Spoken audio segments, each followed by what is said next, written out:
At the start of the movie, we're introduced to a 55-year-old woman named Nancy Stokes. She is recently widowed, retired, and unhappy with her life. She has spent her entire life devoted to the role that society has forced upon her. Moreover, she has never had a good intercourse session. Hence, she is pretty determined to finally have some fun. Completely breaking her strict patterns, Nancy hires a male escort named Leo Grande, whom she somehow found on the internet. She can't exactly articulate what she wants to gain from their meetings, but hopes to gain pleasure and self-discovery. She rents a luxurious hotel room where Leo joins her. In the next scene, Nancy comes early to the hotel room and makes an effort to settle in the area. She is anxious as the meeting time draws near with every minute passing by. At the appointed time, Leo arrives in her room and asks for a kiss on the cheek. Impressed by his presence, Nancy comments that he is more attractive in person than he appears in his photo. Following this, she gives him a drink from the minibar,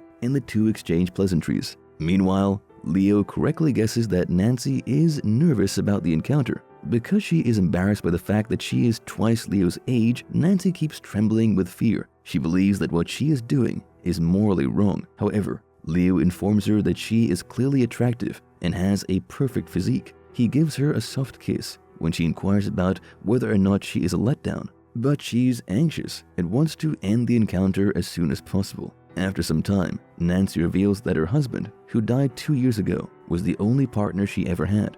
But their intimate life was terribly unfulfilling. Her husband never consented to her engaging in oral intercourse, believing it was humiliating to him. In the meantime, Nancy tells Leo up front that she has never experienced an orgasm and does not intend to do so he shouldn't even try. Leo doesn't reassure her or try to force the matter. Instead, he asks questions about her life events. Nancy is unsure of how to proceed in this scenario. She alternates between feeling guilty and afraid. Seeing this, Leo gives her a warm hug so that she can get her confidence back. After a while, Nancy observes Leo having a candy bar and tequila after changing into a nightgown she purchased. She thinks he's attempting to build up the nerve to have intercourse with her. As she lies in bed, she says he can go and even take half the money. However, being a gentleman, he chooses to sit down next to her so they can talk. He asks her why she decided to purchase love when she could have easily attracted other men, but the latter replies that she is only interested in young men.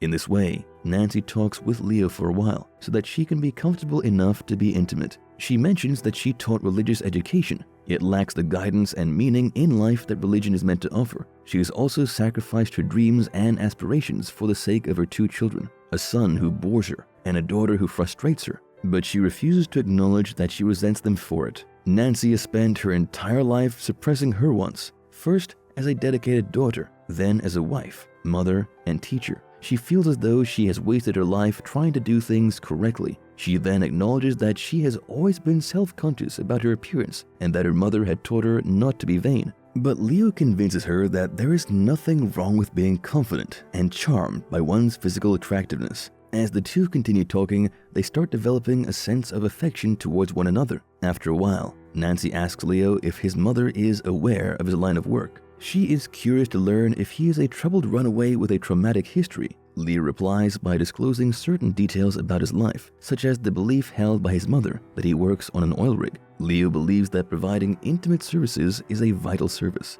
Thus, he doesn't feel bad or regret doing it. Hearing this lessens Nancy's discomfort about hiring him. She then recalls having her most sensuous experience as a teenager while on a family vacation in Greece. It involves an encounter with a hotel waiter that was cut short by a passing car's headlights when they were kissing out in the ocean. The more she shares, the more at ease she seems to be. Leo senses this, kisses her, and the two finally make love to one another. A few days later, Nancy once again calls Leo in the same room as she was satisfied with his previous service. After arriving, Leo receives a list from Nancy of first-time erotic encounters she'd want to enjoy. It involves engaging in oral intercourse with one another. Leo observes that she has crossed experimenting an orgasm off the list. She states that she doesn't want to add that line to her list since she prefers to cross each item off as she completes it. However, Nancy is once more hesitant to get close to Leo. When her daughter, who has become unduly dependent on Nancy following her father's passing, calls, things get even worse. Leo helps Nancy relax by giving her a massage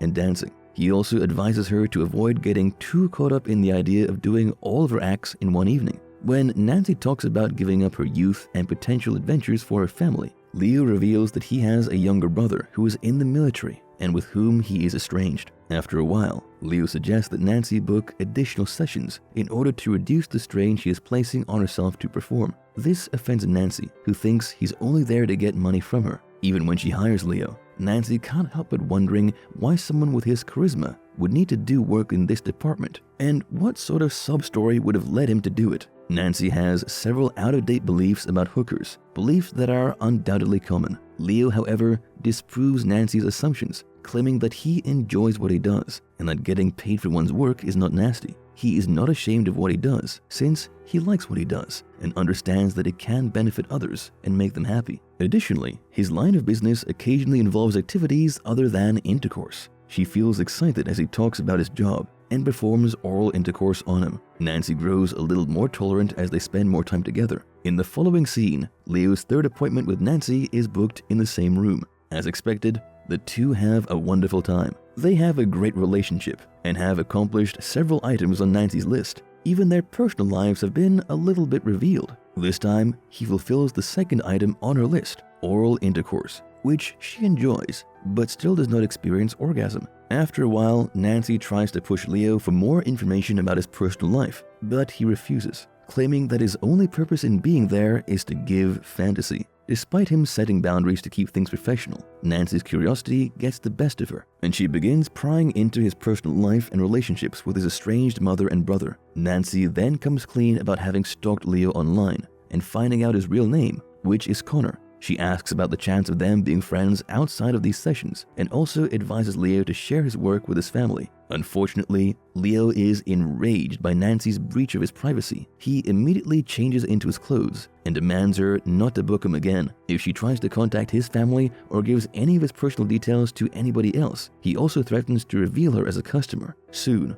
Leo leaves the room, but returns shortly after to get his phone. Before locating his phone and leaving, he reveals that his mother disowned him when he was 15 years old because she hated who he was and told everyone that he was dead. When Nancy asks what he did to his mom, he's even angry that she would make assumptions. Leo then tells her to stop judging him. He says she doesn't care about the truth of his life. She only wanted someone exotic and broken. Saying this much, he storms out of the room. After a few days, to apologize and bid him farewell, Nancy books Leo for a fourth session, but plans to meet him in the hotel cafe. While she is waiting, she meets a former student, Becky, who happens to be a waitress in the same cafe. As the two are talking, Leo arrives there, prompting Nancy to make a story that they're there to conduct some business. After Becky leaves, she apologizes to Leo and reveals that her real name is Susan Robinson. She expresses her thankfulness to him for giving her a sense of self-assurance and sexual awakening. Nancy also mentions that she has given Leo's name to several women in her social group who she feels are equally in need of his help as she was. In the meantime, Leo admits that his mother disowned him because she witnessed him engaging in group intercourse with his friends when he was a teenager. Even when they recently saw each other in public, his mother refused to acknowledge his presence. Leo further mentions that he told his brother about his job, but it turns out that he already knew about it. Hearing this, Nancy realizes she should be prouder and more loving of her children. However, Becky interrupts them and shares a story about how Nancy called her and her classmates sluts for wearing short skirts to school. Nancy apologizes for the incident and tells Becky that she's learned that pleasure is a wonderful thing.